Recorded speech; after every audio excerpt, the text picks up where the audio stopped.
The air froze. The man before me looked up, eyes cold and deep as an abyss.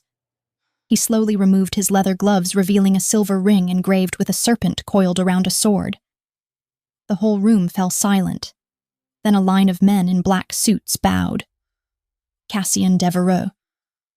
The name turned my blood to ice. He looked at me, voice low. Last time you humiliated me, I was 19. I understood this reunion wasn't an accident. I am Arya Wynn, the girl who once ran her mouth at the Mafia.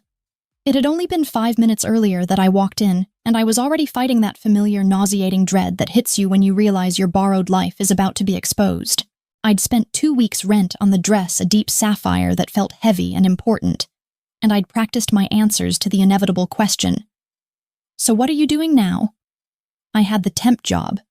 You know, the one where I filed insurance claims and prayed they wouldn't check my degree or ask about my career trajectory.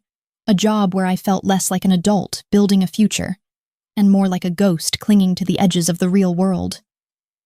I'd managed to avoid Elena Frost and Noah Trent for almost an hour, sticking close to the bar and nursing a single glass of cheap, sparkling wine, trying to look absorbed in a text message that wasn't actually there, just to keep the facade up and avoid having to launch into the carefully rehearsed lie about exploring opportunities. Cher. But then Elena, with her expensive, brittle blonde hair that looked like spun glass, and the look on her face that suggested she was constantly smelling something vaguely unpleasant. A look she usually reserved for me, cornered me near the buffet, effectively trapping me between a display of lukewarm shrimp and her relentless superiority. She started like she always did, with a backhanded compliment about how nice it was that I was still trying to make things work in the city, which was her polished, passive-aggressive way of reminding me that I hadn't made it at all, that I was scraping by, and that my struggle was her entertainment. I was already too tense, too worried about the looming rent deadline and the sheer exhaustion of pretending to be someone I wasn't, and my defenses, worn thin by months of failure, were completely shot. So when the man who was now standing before me, this waiter, reached across me to clear a glass that wasn't empty. Interrupting Elena's latest critique about my choice of shoes, she was saying something cruel about the lack of a designer label. The pressure just burst right out of my mouth like bile driven by sheer unreasoning panic and the crushing fear of judgment. I didn't even look at him. I just whipped my head around, and my voice was tight and cold, utterly unlike my normal quiet self. I wish I could take that second back 1,000 times, that moment, where I let the arrogance I thought I'd shed years ago creep back into my words, desperate to assert some kind of superiority over someone after Elena had just demolished me. That single terrible moment when I said those terrible words that started this whole thing. Can't you see you're just a waiter? Stop hovering and go do your job properly. Elena giggled, that high cutting sound that used to follow me down the high school hallways, echoing the contempt in my voice. And she leaned in her eyes, bright and cruel, relishing my moment of social failure. Still the arrogant Arya Wynn, aren't you? She drawled, savoring every syllable. Some things never change, even when the circumstances drastically do. I felt my cheeks flush crimson, the heat of humiliation radiating from my collarbones, not because of what she said, but because of the sheer careless contempt I'd thrown at a man who was just doing his job, a man who, unlike me, was earning an honest wage without pretense. I looked back at him, my intention to mutter a hasty, shame-faced apology, or maybe just to offer a silent apology with my eyes, but he wasn't looking away. He was just looking at me, and his eyes, God, they were nothing like a waiter's. They were completely devoid of the usual professional courtesy or even simple annoyance, but not empty. They were full of something vast and ancient, like staring into the eye of a storm or the bottom of a well. He didn't flinch, didn't argue, didn't even narrow his gaze in annoyance at my outburst. He just held the eye contact, a deep, unsettling acknowledgement of what I had said, a silent acceptance of the insult that felt more punishing than any shouted defense. Then very slowly he started to peel off those tight leather serving gloves, the movement deliberate and precise, one finger at a time, which is when the atmosphere in the entire grand ballroom shifted instantly, violently, from light, drunken reunion chatter to the absolute suffocating silence of a bomb dropping. I saw the silver glint of the ring, the serpentine crest, the symbol I only recognized from hushed news reports. I'd barely glanced at. And then the whisper hit the room like a sonic boom, passing from the man next to me to the woman next to her. A terrified, hushed chorus of recognition that grew louder and more frantic with every passing second. "Oh God! That's Cassian Devereaux, boss of the Devereaux Syndicate. He shouldn't be here." That's when the men in black, the ones I'd assumed were just overly serious security guards hired for the event, snapped to rigid attention, bowing so low their heads almost touched their knees, performing a terrifying, unanimous act of reverence that stripped away any remaining doubt. The whole world turned upside down right there on the parquet floor, where I'd hoped to just pretend to be successful for one night.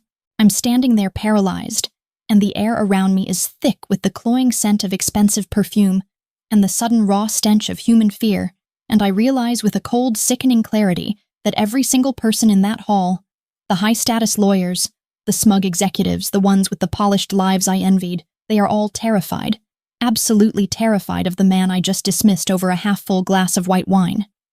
The blood drains from my face so rapidly I feel a wave of vertigo, and I can hear my own heartbeat thumping in my ears, a frantic drumbeat of pure uncontrolled panic that threatens to drown out all other sound. I want to disappear, to dissolve into the floor tiles, to somehow rewind the last 10 minutes of my life, but I can't move a muscle, move a sei. Cassian Devereaux. The name they whisper on Wall Street and in smoky back rooms, the man whose reputation precedes him like a suffocating shadow, is standing 5 feet away from me, and the uniform of a service worker that he wore only moments ago now seems like the cruelest kind of disguise, making the irony so thick it's choking me. It isn't just that he's powerful, it's that he has the kind of absolute power that bends reality and makes laws irrelevant, and I just called him insignificant and annoyance. His eyes, the ones that had seemed so unnervingly calm just moments before now, carried a distinct edge not of simple anger that would have been easier to handle, easier to beg forgiveness for, but of absolute measured lethal intent. He wasn't raging. He was calculating the optimal angle of revenge, and I knew instantly that my superficial petty humiliation of him 10 minutes ago was nothing compared to whatever carefully constructed slow-burn consequence he was formulating in his brilliant, terrifying mind right then. Every bad decision I'd ever made, every desperate lie I'd told to keep up appearances, every moment of insecurity that drove me to snap it, all culminated right here in this frozen, inescapable moment where the most dangerous man in the city was remembering a deeply rooted slight from a girl he hadn't seen in over a decade, and he had obviously planned this entire scene to settle the score. It was in that terrifying, extended moment where the seconds felt like minutes, and I could hear the desperate, shallow breaths of everyone around me, that a strange, small but powerful thought flickered through the chaos of my fear. It was the realization that maybe, just maybe someone watching this very story right now has felt this exact same way, small exposed, judged for things that had nothing to do with their true character or worth. That feeling of being cornered, of having your flaws or your failures put on public display, that's universal. It's the common currency of vulnerability. And I know you're busy, that there are a million other things you could be watching or doing. But if this story resonates with you, if you've ever been underestimated or found strength when you were tested and tried to stand firm when you were shaken, would you take just a second? Go ahead, open your phone right now. Please hit that like button to let me know you're with me. Leave a comment below about what keeps you going when things get tough and the world feels like it's closing in on you, and subscribe to the channel so we can walk this road together, recognizing that we all carry our secret battles. It's those little moments of connection, of recognizing each other's struggles and our shared humanity, that give us the strength to keep moving forward when the pain is too much to bear. Thank you. It means the world to know I'm not shouting this memory into a void. Now back to the part where my carefully constructed life was about to be completely and violently ruined by a man who moves silently in the dark. Cassian stepped forward, and the sound of his expensive leather shoes on the marble floor seemed to echo in the dead silence of the vast ballroom, a sound that felt loud enough to break glass. He didn't need to raise his voice. He didn't even gesture dramatically with his hands. But when he spoke, it was clear that his order was absolute, the kind of command that wasn't debatable, the kind that people rushed to obey before they even processed the actual words. Everyone out. He said, his eyes still fixed on mine, not moving, not breaking the connection for even a millisecond, keeping me captive with his gaze. "You are dismissed. The party is over." His voice held a low, resonant quality that demanded instant obedience, an invisible weight, pushing everyone toward the exits. "You—" And here his gaze intensified, shifting from cold calculation to something that felt like a surgical cut, precise and devastatingly focused. "You stay." I watched, stunned, as people who had been laughing and drinking just a moment ago, people like the CEO of a mid-sized tech company and a senior partner at a massive law firm, people accustomed to giving orders, not taking them, scrambled for the exits, their faces pale and their movements jerky with pure, unadulterated panic. They didn't even pause to grab their coats or their expensive designer bags. They just fled, leaving behind half-eaten appetizers and dozens of tipped-over champagne flutes, a scattering of forgotten belongings that spoke volumes about the speed and totality of their terror. Elena, for all her outward bravado and carefully constructed arrogance, didn't even spare me a glance as she passed. She just grabbed Noah's arm, her perfectly manicured fingers digging desperately into his sleeve, and dragged him toward the door, her eyes wide with a fear that finally beautifully eclipsed her petty jealousy and triumph over me.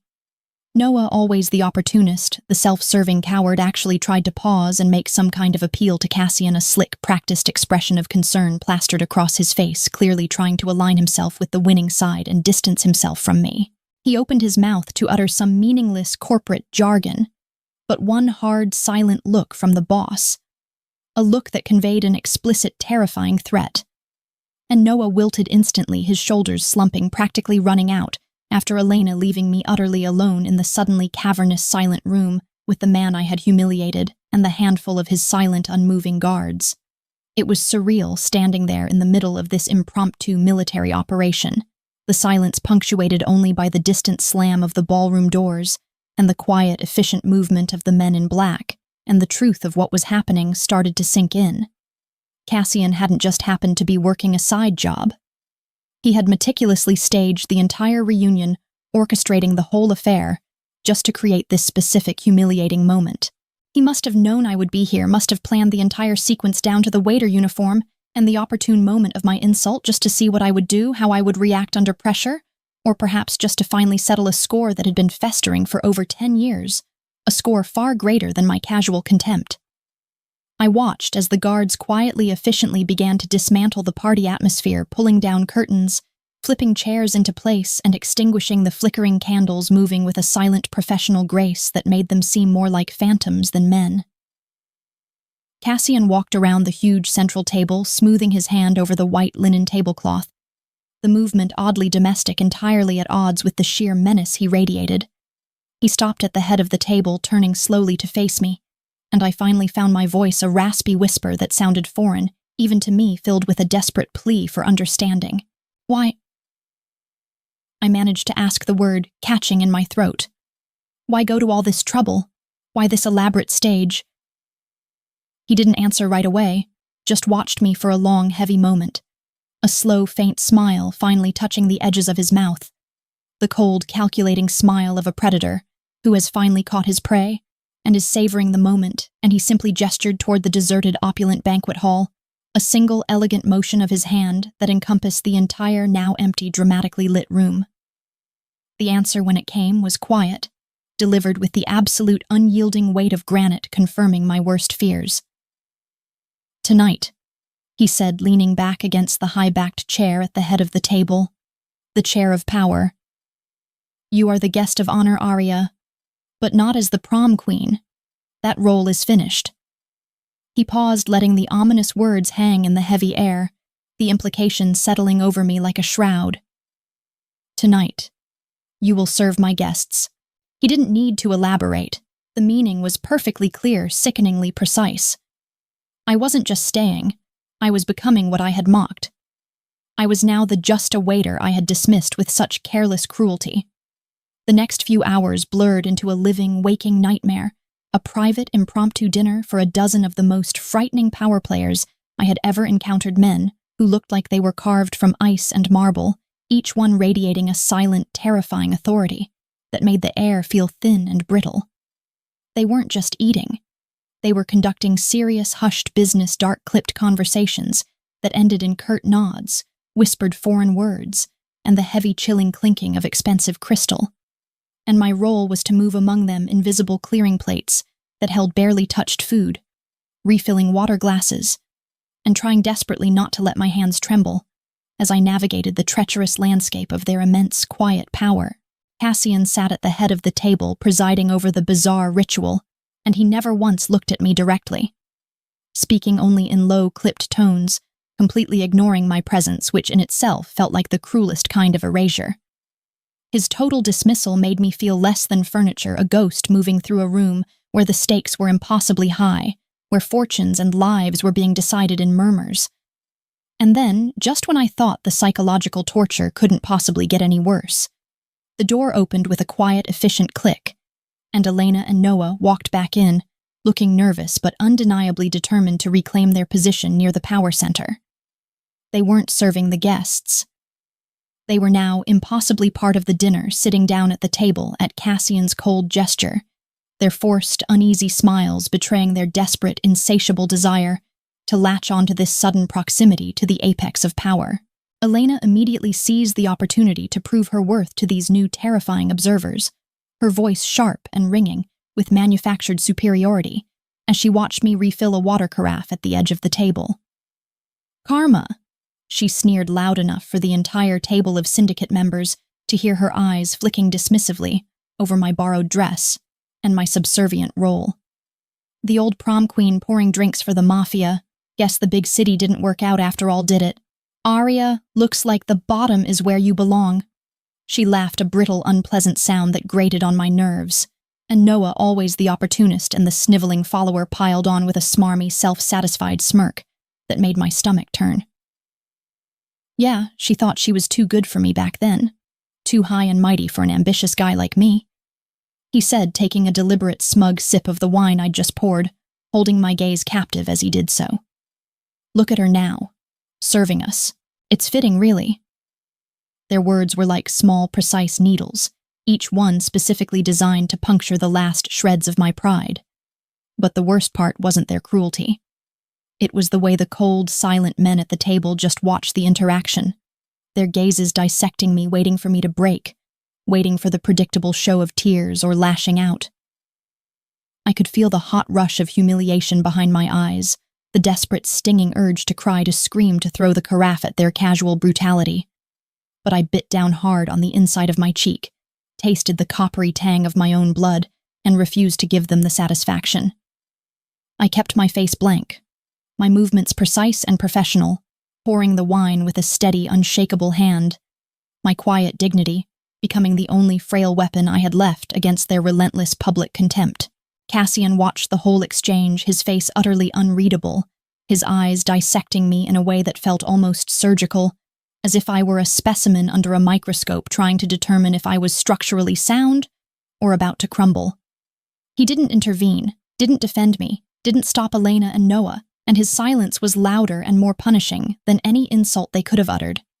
It felt like he was testing me, pushing me to my absolute breaking point, seeing if the girl who had been too proud to be nice to a waiter could now endure being won for his prolonged entertainment, enduring the constant grating presence of her past tormentors. I moved through the room like a perfectly calibrated machine, completing my tasks, concentrating only on the small immediate action, the specific weight of the tray, the precise tilt of the bottle, the exact placement of the linen napkin, anything to keep my mind from shattering under the unbearable weight of their continuous scrutiny. The air was heavy with unspoken threats and the terrifying, easy confidence of men who held entire cities in their hands, and every fiber of my being screamed to run, to leave that oppressive atmosphere, to simply disappear. But I couldn't. I had been ordered to stay, and in this world an order from Cassian Devereaux was a chain unbreakable and absolute.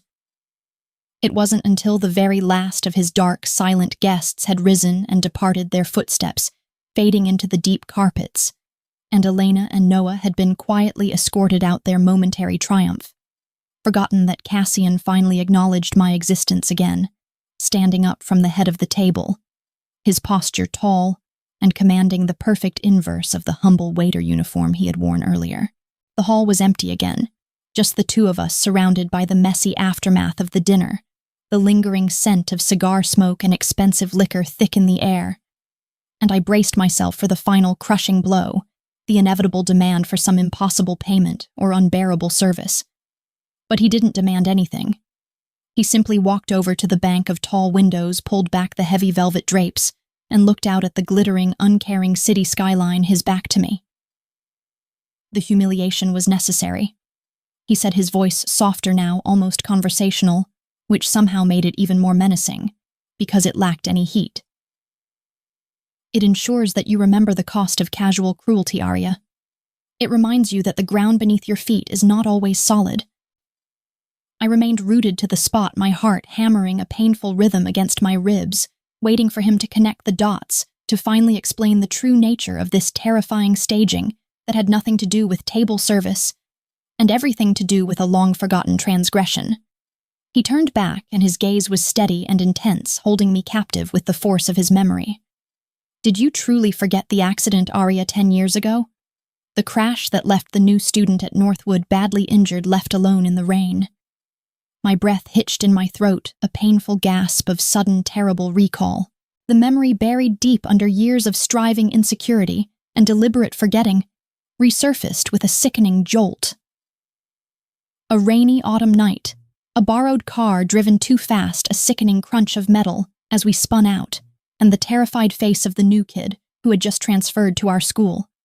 Cassian lying half-conscious on the wet pavement, his arm twisted at an unnatural, frightening angle. I hadn't been driving. Noah had full of bravado and cheap beer, but I had been in the passenger seat, and we had driven away, leaving the wreckage and the injured boy for the police to deal with, never looking back, terrified of the consequences that never came. Cassian walked slowly toward me, his movements deliberate, waited with intent, and the light from the city caught something pale beneath his jawline, a thin, jagged line that disappeared beneath his crisp collar, a faint but undeniable testament to that night. That was me. He said the words, slow and deliberate, heavy, with a decade of unaddressed pain and silent suffering. He reached up, and with a single, almost delicate movement, he traced the length of the scar, drawing my gaze to the thin white line that marred the perfect symmetry of his powerful neck. This scar remains, and it was a debt that was never paid, Arya. Not by the boy who drove, and certainly not by the girl who sat next to him and let him drive away without a second thought, without a single call to check on him. The air felt electric, charged with the immense, suffocating weight of that forgotten guilt, and I felt a fresh wave of shame wash over me, far worse and far more debilitating than the superficial humiliation I'd just endured. My arrogance with the waiter was a small, petty sin born of fear. This was a profound moral injury, a failure of character that was far more damning. He wasn't settling a slight over a glass of wine. He was collecting on a fundamental wrong that had shaped his life and stained my conscience. He didn't ask for money or my life. Instead, he slid a folded document, a crisp white contract, across the polished wood of the dinner table. 3 months. He dictated, his voice returning to that cold, businesslike tone completely devoid of emotion, a man demanding reparations. 3 months as my personal assistant. Complete discretion, absolute loyalty, and no payment, no questions. That's how you pay your debt. I looked down at the document, the elegant script detailing clauses that sounded vaguely ominous, confidentiality agreements, non-disclosure requirements, phrases that hinted at a world far beyond insurance claims, and temp agencies, a world of shadows and unforgiving rules. I knew I was signing a deal with the devil, a one-way ticket into the terrifying, opaque world of the Devereaux Syndicate. But I couldn't look away from the contract. Couldn't deny the terrible absolute justice in his demand, and so with a numb hand that barely felt attached to my arm, I picked up the pen and signed my name on the dotted line, sealing my fate with a single trembling stroke, signing away my freedom for a chance at atonement. The very next day, I entered the Devereaux estate, a colossal structure that didn't feel like a home, but a black palace, opulent, yes, with enough marble and gold everywhere to make a museum curator blush, but utterly glacial cold, with the sheer crushing weight of its concentrated power.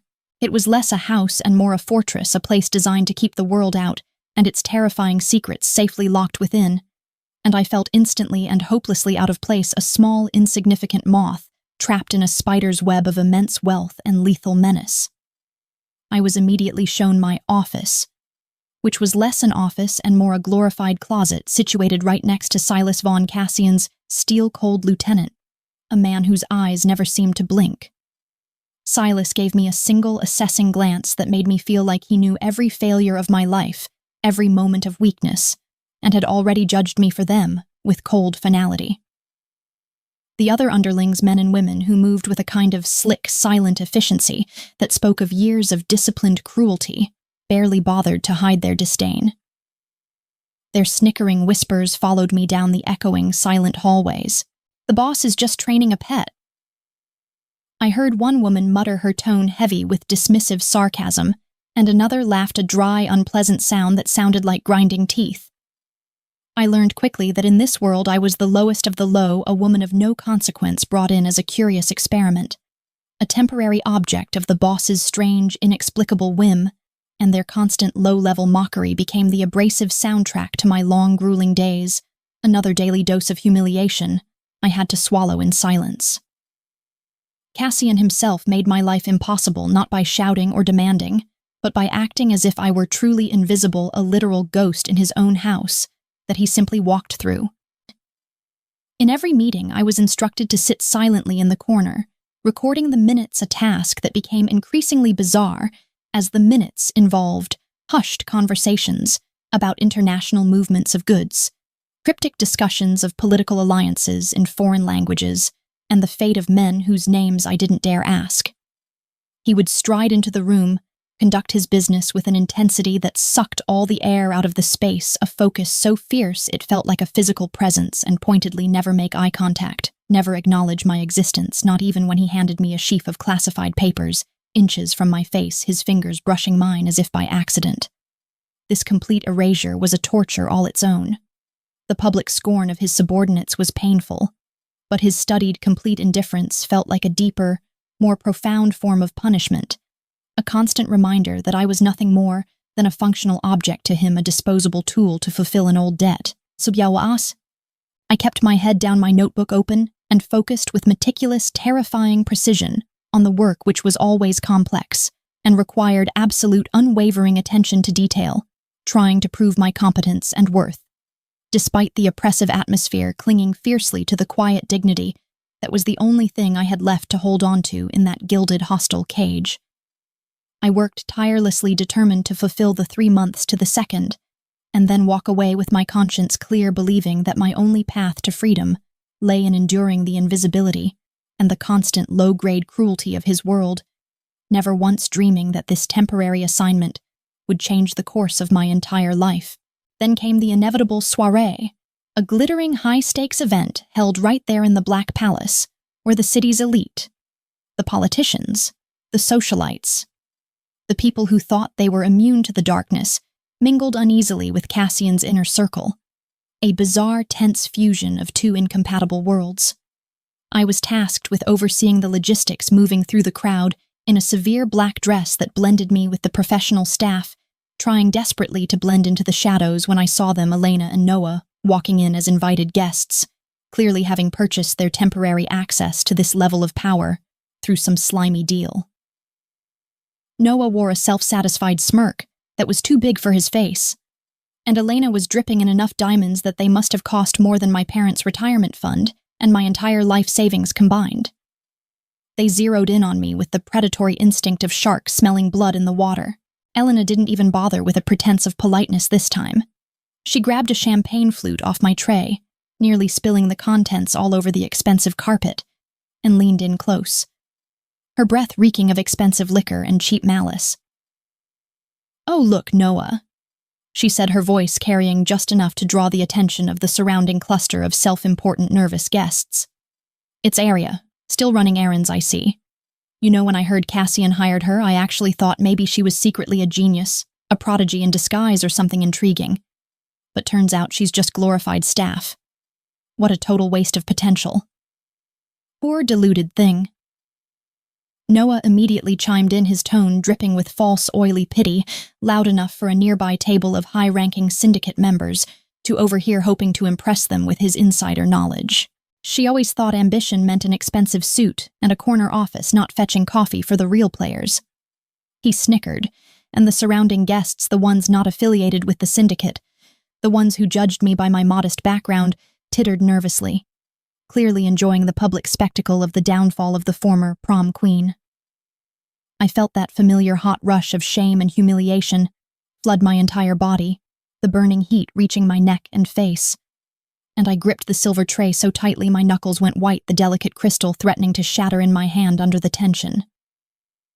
Everything in me screamed to throw the tray down on the marble floor, to tell them both exactly what I thought of their petty, small-minded cruelty and their desperate need for validation, to remind them that one of them was a liar and the other a coward. But I didn't. I had learned the hard way that in this place silence was not just survival. It was a potent weapon. I took a deep, steadying breath, counted slowly to 3, allowing the wave of emotion to pass over me. And then I met Elena's smug, triumphant gaze with a look of complete, unyielding neutrality. My voice was low, absolutely steady, and completely emotionless, cutting through her manufactured laughter like a razor blade. "Your glass?" I said, simply pointing with a silent, controlled motion of my chin toward the one she'd taken from my tray, "is now empty. I'll get you another." I didn't wait for her response or her inevitable follow-up insult. I simply turned on my heel and walked away, not running, not hurrying, just moving with a controlled, quiet certainty that I knew baffled and disarmed her, leaving her standing there with her mouth slightly agape. Her cruelty momentarily defeated by my complete refusal to acknowledge her power over me. I bit my lip until I tasted blood again, a small private pain to stop the tears that threatened to fall, and continued my rounds, proving to myself, if no one else, that my dignity was not negotiable, no matter how hard they tried to strip it away, and that my worth was defined by my actions, not their labels. It felt like I'd been trapped in that terrifying opulence for 10 years, not 3 months, when the night came that changed everything, the night the true nature of Cassian's world violently intruded. I was tucked away in my office closet, working late on some mind-numbingly complex spreadsheets detailing international shipments. I made it a point never to ask what exactly was being shipped when the alarm started to blare, a harsh, grating mechanical sound that ripped through the otherwise silent opulence of the estate. It was not a drill. It was the sound of war arriving at the front door. Before I could even register the shock or the source of the alarm, Silas burst through the door, his face a mask of cold fury, and laser-like focus, grabbing my arm and yanking me out into the hallway with surprising force. "Ambush!" He grated out his grip like iron bands, pulling me forward. "Stay low. Head for the nearest panic room. Do not stop." He was shoving me forward down a darkened corridor, the only light the flashing, frantic red of the security system, when we rounded a corner and saw Cassian standing there alone, framed against a doorway, calmly issuing precise, clipped orders into a secured headset, his back to us. And then the first shot rang out, a loud and shockingly close explosion that shattered the pristine silence of the Black Palace, followed immediately by the splintering sound of marble. It wasn't a warning shot. It was meant to kill, aimed straight at Cassian's exposed position. I saw the muzzle flash from the end of the long hall, saw Cassian turn sharply toward the sound, and in that split, agonizing second, I didn't think about debt, or the months of cold humiliation, or his calculated cruelty, or the expiration of the 3-month contract. I thought only about the sheer, unjust finality of the bullet's trajectory. It was pure, unadulterated instinct, a reaction that bypassed fear and logic altogether, a moment of true clarity that cut through the terror. I lunged, not trying to fight or tackle an attacker, but just throwing my entire body in front of his, shoving my shoulder into his chest and knocking us both off balance and tumbling into the dark, protective space of the doorframe. I heard a sound, not the original gunshot, which was simultaneous, but a sickening, dull thwack that felt like someone had hit me with a baseball bat made of lead, followed by a sensation of burning heat. The air left my lungs in a burning, choked rush, and then there was a sudden, overwhelming warmth spreading rapidly and alarmingly across my side and abdomen. I crumpled to the floor, dimly aware of the sharp, acrid smell of gunpowder, and the sudden violent chaos erupting around us. Shouts, more continuous gunfire, the sounds of Silas and the others finally engaging the unseen attackers in a desperate close-quarters battle. But all I could feel was the unexpected heavy weight of Cassian's body next to mine sheltering me, and then the strange, dizzying sensation of the floor rushing up to meet me, followed by an agonizing, blinding heat that consumed my lower abdomen.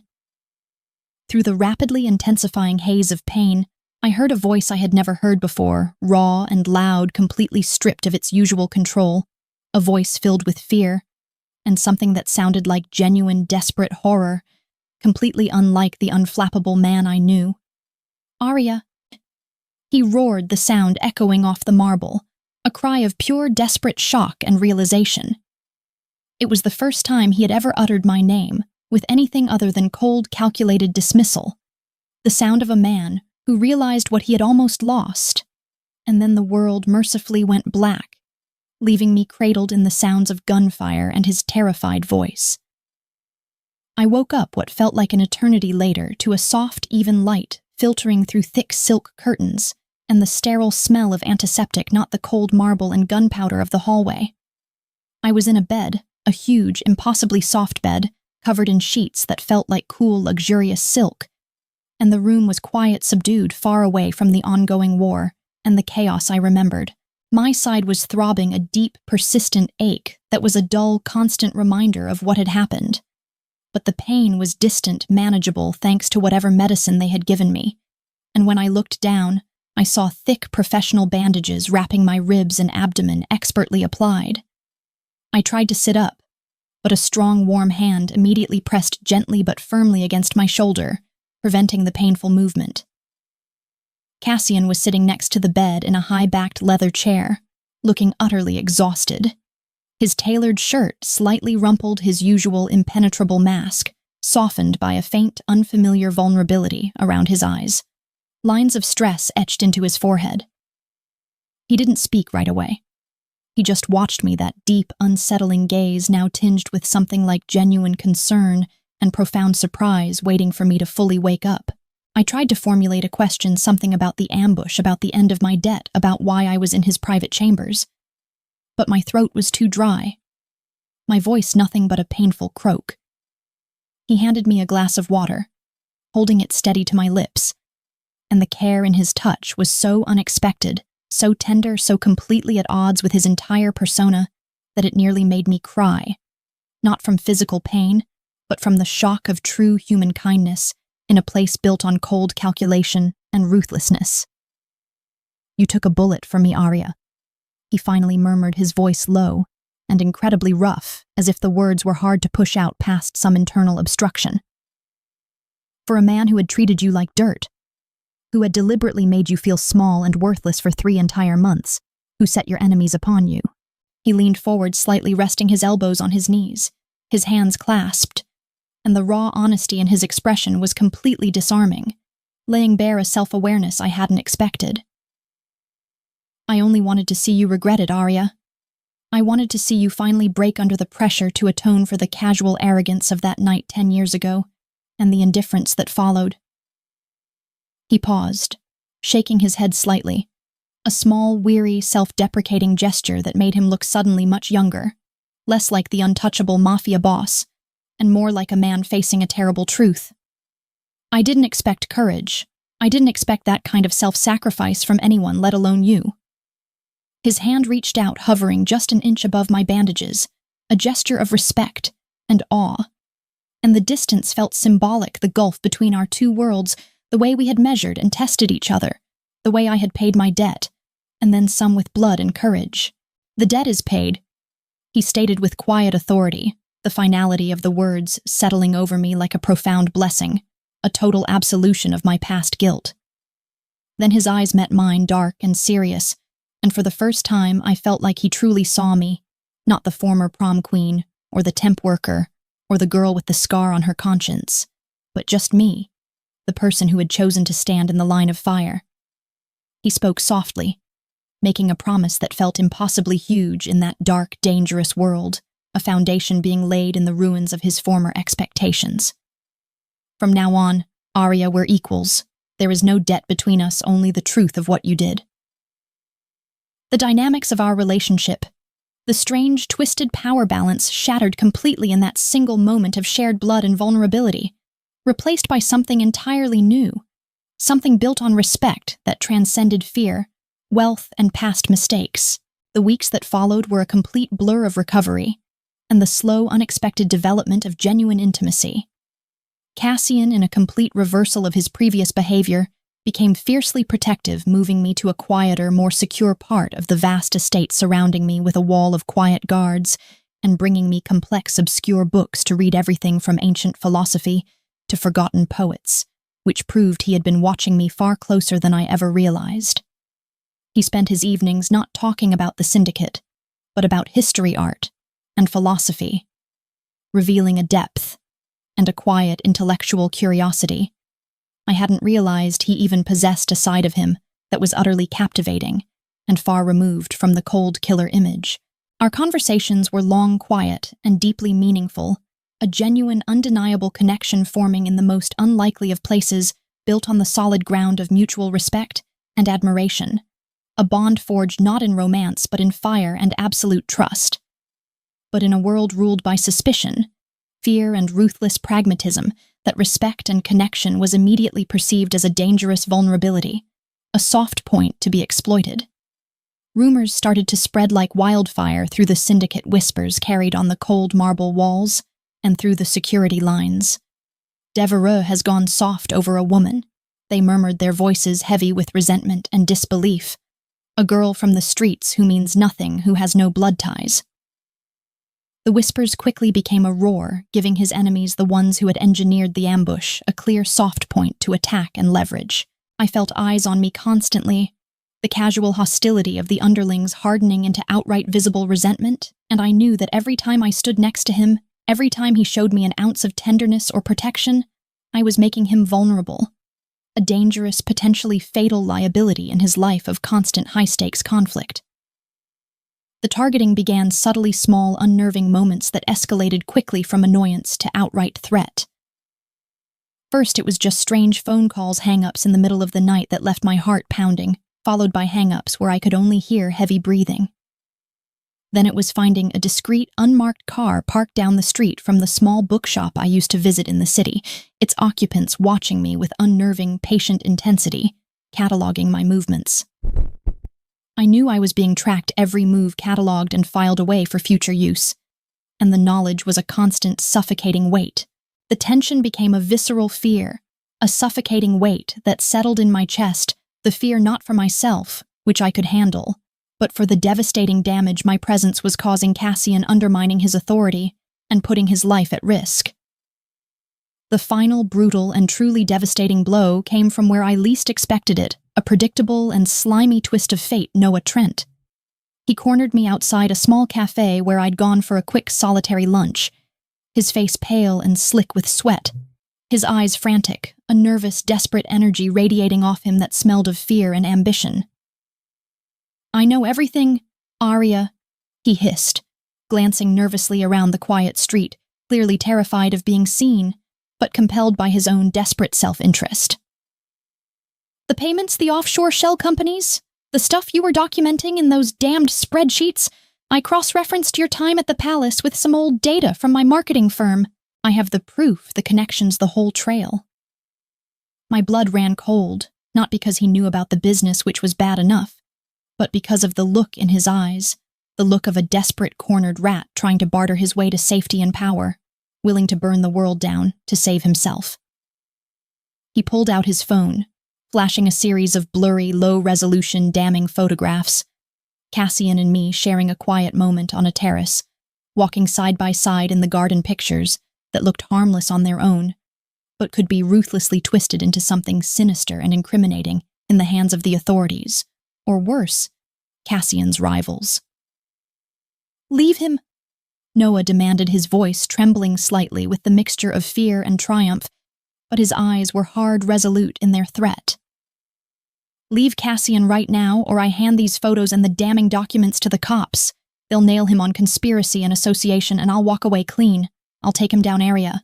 You're the key, the weak link in his whole defense."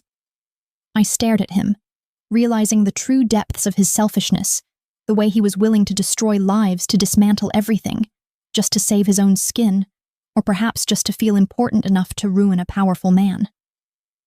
I knew he was bluffing, that the information he had was likely superficial and easily countered by Cassian's legal machine, but the undeniable existence of the photos, the visual proof of our association, was a liability Cassian could not afford to weather, a weakness his enemies would exploit mercilessly.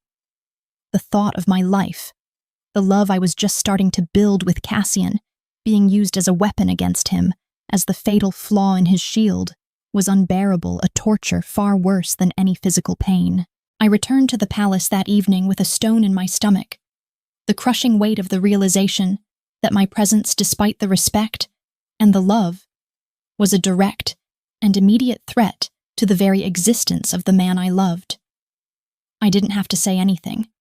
Cassian, with his intense perception, saw the profound fear in my eyes, the terrible, unshakable certainty of what needed to be done to save him.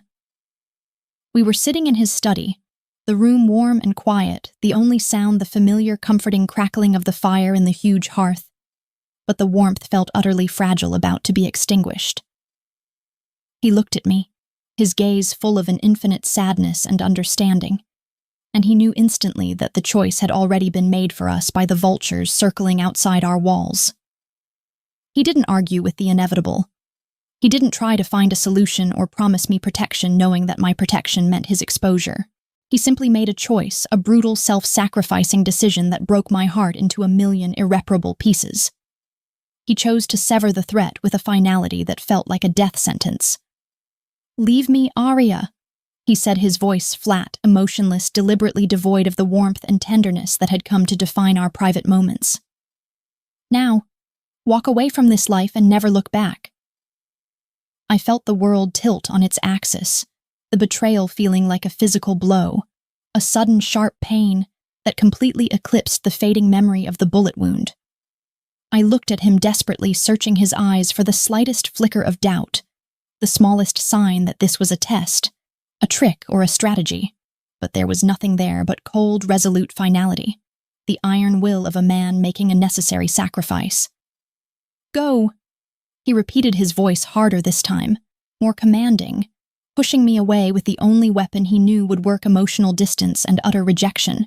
My heart shattered in that moment, convinced that he was rejecting me, that he had finally realized I was nothing more than a liability, a momentary distraction, that he had never truly loved me at all, but only valued the courage I showed him. It felt like the cruelest form of revenge, a final, ultimate humiliation, to be loved and then thrown away like yesterday's trash. Without a word, without a single tear falling, I refused to cry and show him weakness. I stood up, gripped the strap of my small bag so tightly my fingers ached and turned white, and walked out of the Black Palace, believing with every measured step that the man who had taught me courage had just chosen silence and self-preservation over love, condemning me to a life of perpetual aloneness and shattered dreams.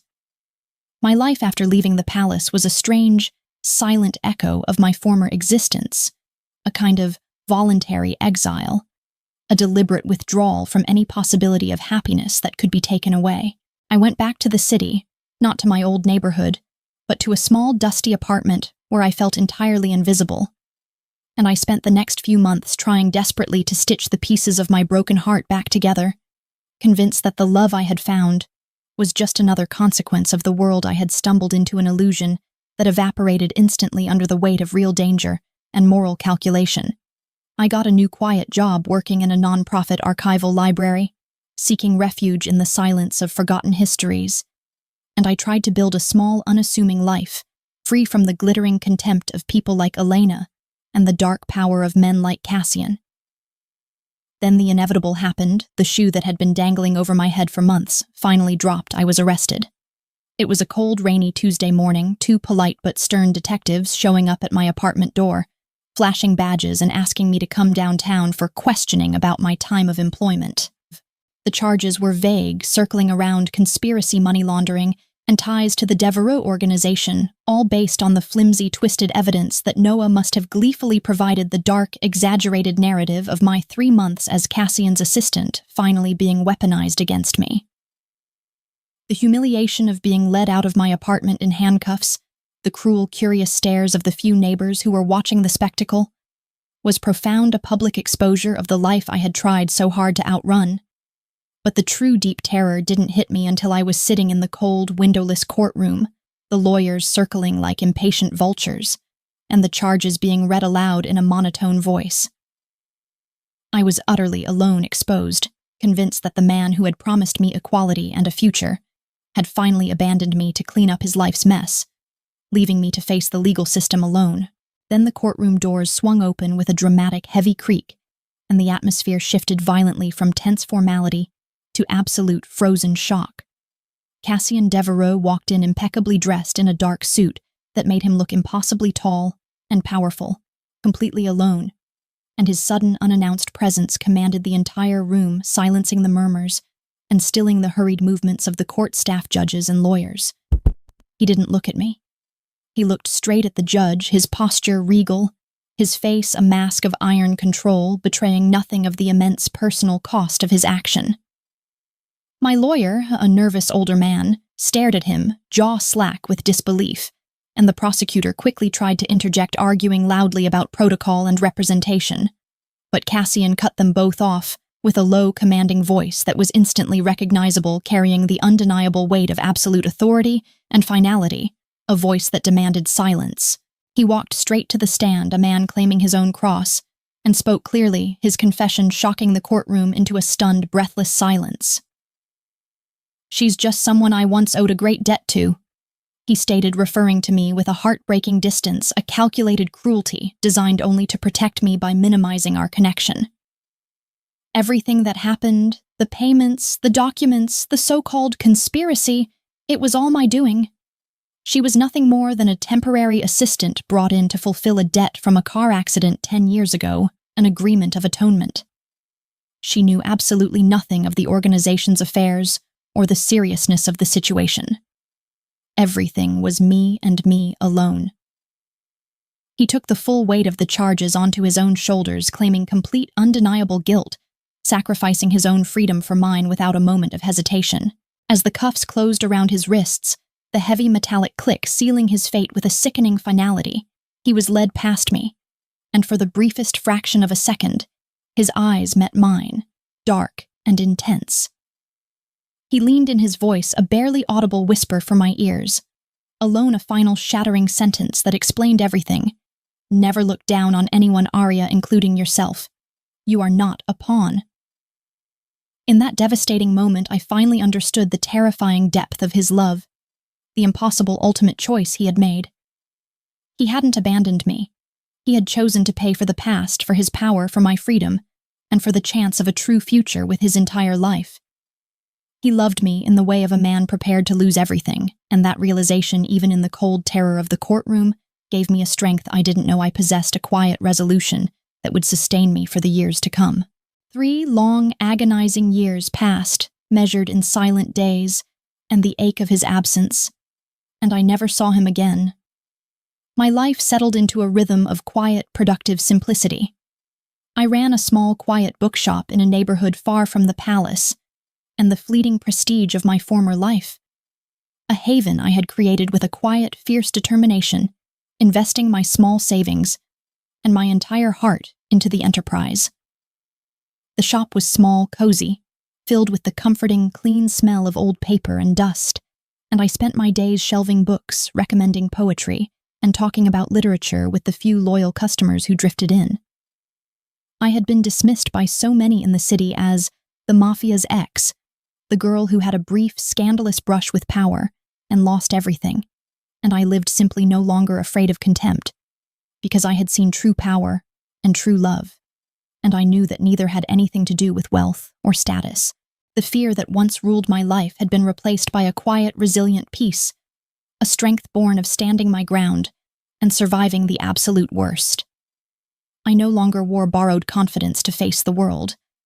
I wore my humility like an unbreakable armor, comfortable in my own skin, no matter how insignificant others perceived me to be.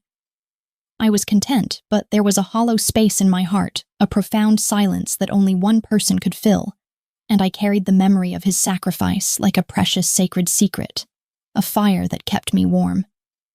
I knew with a certainty that transcended logic that his justice would eventually prevail, that he would be released one day.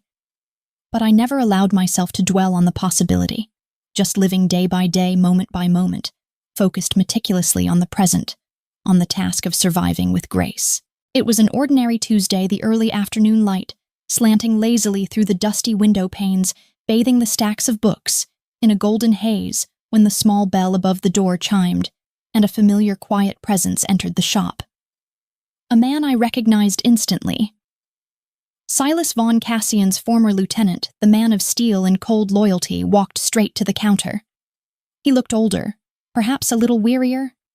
The granite resolve on his face now mixed with a subtle softness that spoke of 3 years of solitary command. He didn't speak a word. He simply laid a folded newspaper on the counter, positioning it carefully so I could see the shocking headline, his eyes holding mine, with a shared, silent emotion. My eyes focused instantly on the photograph, Cassian's face sharp and intense as ever, and the bold black print beneath it. I had to read it twice for the words to truly register through the sudden dizzying rush of adrenaline and hope. Cassian Devereaux released, found innocent, key evidence withdrawn after prosecutor's misconduct. I didn't have time to fully process the shock, the overwhelming flooding relief that felt like a sudden dizzying wave of pure, unfiltered emotion.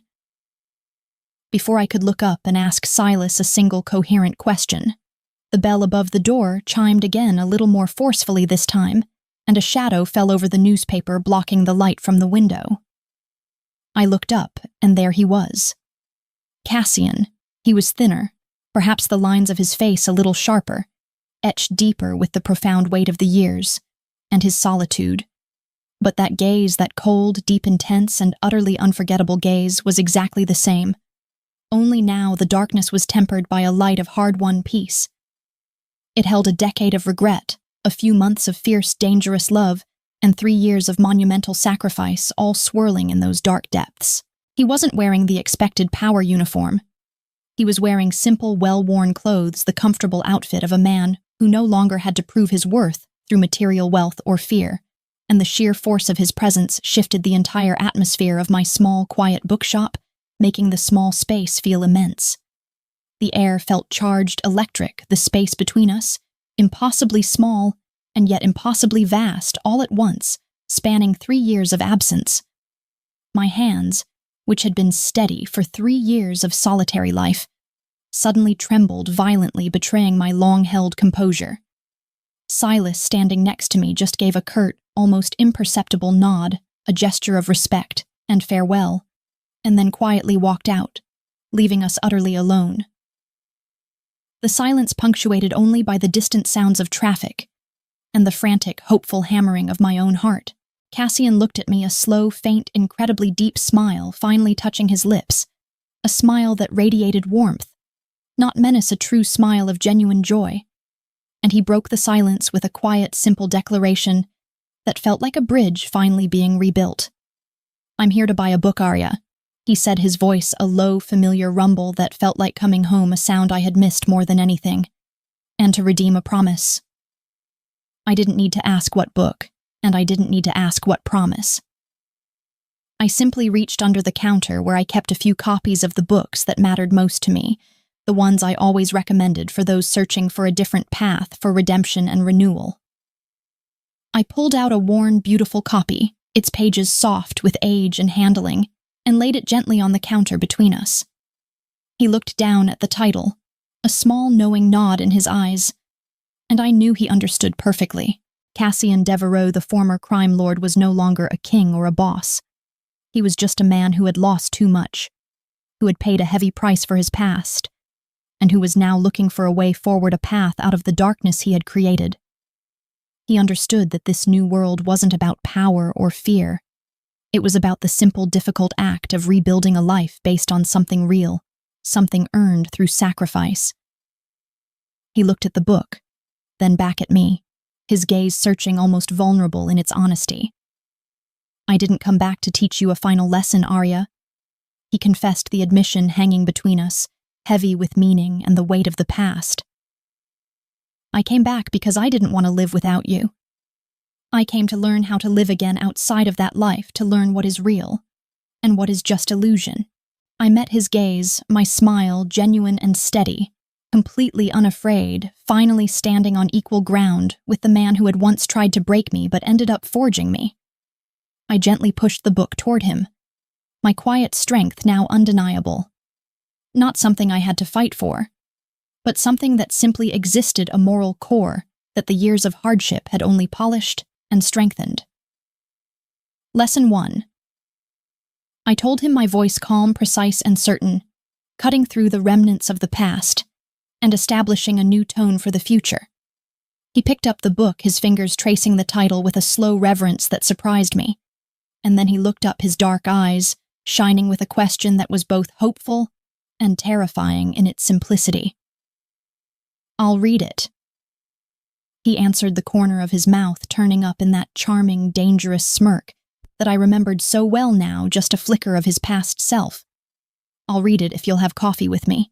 We can start with Chapter 1, which I believe is called The Present." Outside, the light was beginning to fade into the deep, quiet twilight, and a black car passed by slowly. I knew it was Silas, watching through the glass, his stone face unchanged, a silent witness to the end of one era and the beginning of another. He must have seen the quiet exchange, the book, the simple question, and I watched his lips move a barely audible sound that I knew was his final word on the matter. "She once mocked the waiter, now she's brought the king to his knees." But it wasn't about control or victory. It was about balance. It was about recognizing that love doesn't come from power, but from self-recognition, from the honesty of knowing who you are when the world tries to tell you otherwise. The journey from arrogance to atonement, from forgiveness to equality, had finally ended, not in a palace of black marble, but in a small, dusty bookshop, where two survivors finally found peace, ready to face the future together. I walked around the counter, stood next to him, and looked out the window at the familiar, chaotic city, ready for the next chapter of a life that was finally truly my own. You know when you've been through something like that? When you've been stripped down to nothing and then rebuilt piece by quiet piece, when you've endured the worst the world can throw at you and lived to tell the tale. You realize that the harshest judgment always comes from those who feel the most fundamentally insecure and small themselves. You were never small. You were never unimportant. You were just waiting for your moment to prove it, and your quiet dignity was your saving grace all along. Where are you watching from? Leave a comment below and hit follow to walk with me through heartbreak, betrayal, and finally healing.